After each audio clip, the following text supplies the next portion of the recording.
Hi there, it's CJ Miller. I'm in Shreveport, Louisiana, across the Red River from beautiful Bossier City, Louisiana. I'm in my downtown apartment.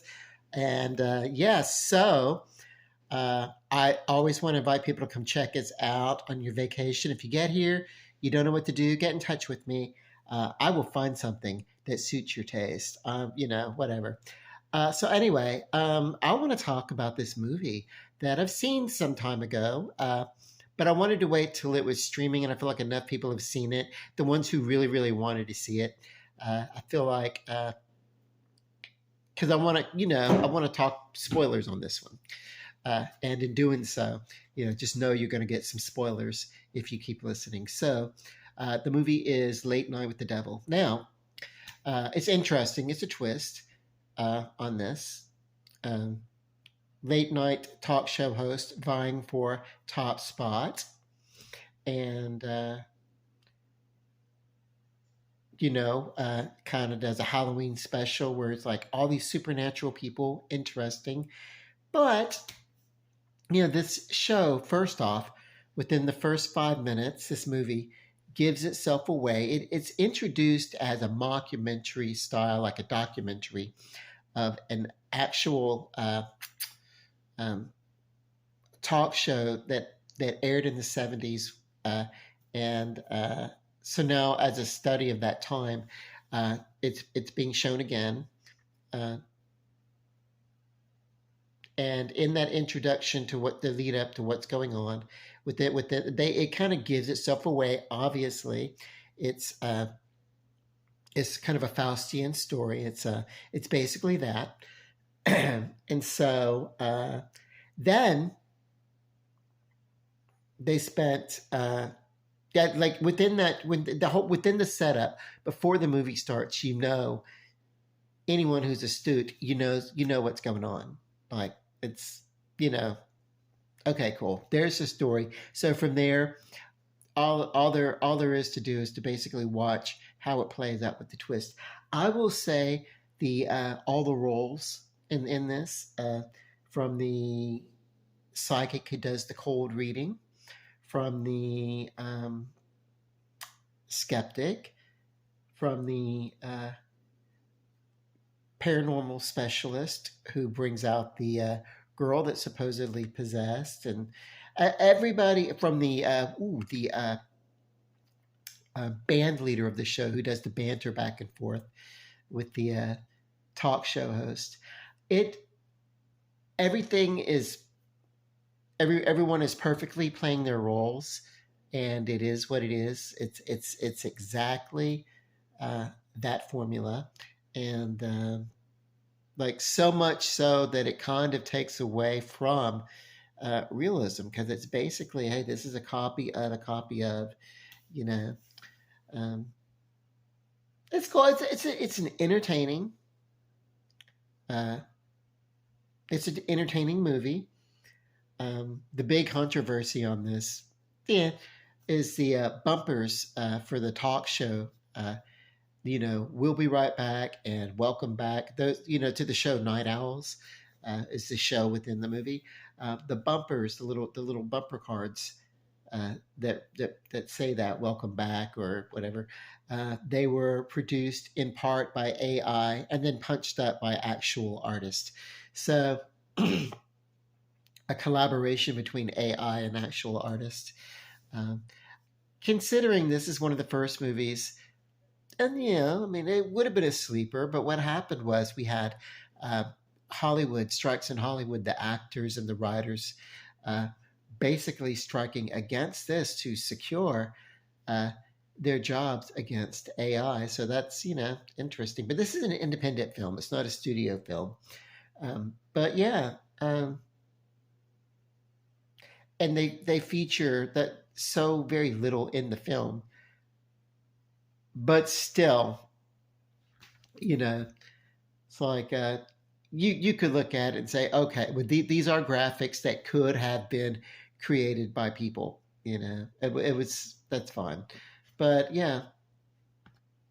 Um, so like with the copy and paste HTML kind of thing, that's what it looks like. It's that generic and basic. The set of the talk show looks great. It looks like some love connection mixed with kids are people to kind of like talk show things from the 70s going into the early 80s. Uh, dating game, match game, love connection kind of stuff. A little bit of a, you know, um, do you guys remember that show, Too Close for Comfort? I think some of the titles for that, this kind of reminds me of that uh, title sequence of that show where it was like, uh, that was kind of cool. I don't know. It really early, really does remind me of that time. It pulled off the time that it wanted to pull off. The as a period piece of the late 1970s, it pulled it off. However, where the movie kind of drops a little bit is the finale because it's like,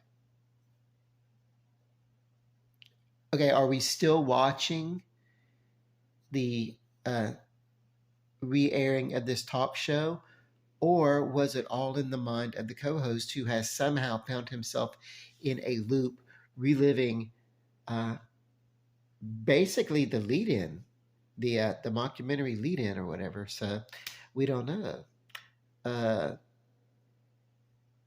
it's a little, So they needed to clarify that a little bit. They needed to discuss, okay, all this stuff happened, and the finale of the show, and it turns out when you make a deal, you have to give up what you love. And so, spoiler here, is the possessed girl possessed with the spirit of a low demon, or is it possessed with the spirit of his ailing wife? Uh, Whatever, or both, or whatever. But anyway, whatever. He ends up like a massacre happens, you know, and I don't know. I also feel like this premise kind of got explored a little bit, not the Faustian stuff, but the actual demonic possession on late night TV got explored in a little movie you may know called Repossessed. It was Leslie Nielsen doing a send up with Linda Blair, actually doing a very wonderful comedic job in this movie, doing a send up of the movie The Exorcist. So it was so funny. So they've already, there was that. There's a right level of campiness because everything in this movie Late Night with the Devil is so kind of on the nose with what it's supposed to be. It's kind of campy. I'm gonna give this movie uh, an SDE, streaming, and I'm waiting for the deluxe edition. So because it would be interesting to see some behind the scene features of this or something like that. So my rating system, I rate how much I would want to pay to see a movie or to whatever. So I might even, like, if this had a deluxe edition, I may even get a digital copy or buy it on Blu-ray or something like that. So uh, streaming, uh, deluxe edition, you know, and that's about it. So my thoughts on Late Night with the Devil, and truly I've seen so many of these that I may be a little bit uh, desensitized. Um, so maybe someone who is not used to uh, the horror genre as much as I am might be, you know. I will say at the end of it, it does oh, cool. I can take a few moments to think about or process this. If any kind of time that I watch a show or a movie, and I want to take a few moments after the movie uh, or program or whatever to process what I have just taken in, that's good because if I'm not entertained by it, then it would be like, okay, that was a you know pointless bit of thing. But if you give me if I had to like take a moment to consider, okay, yeah, hmm, okay, I had emotions, I felt things, whatever. Then that's good. So Yeah. One final time. SDE, Streaming Deluxe Edition. Love and light. Peace. Bye.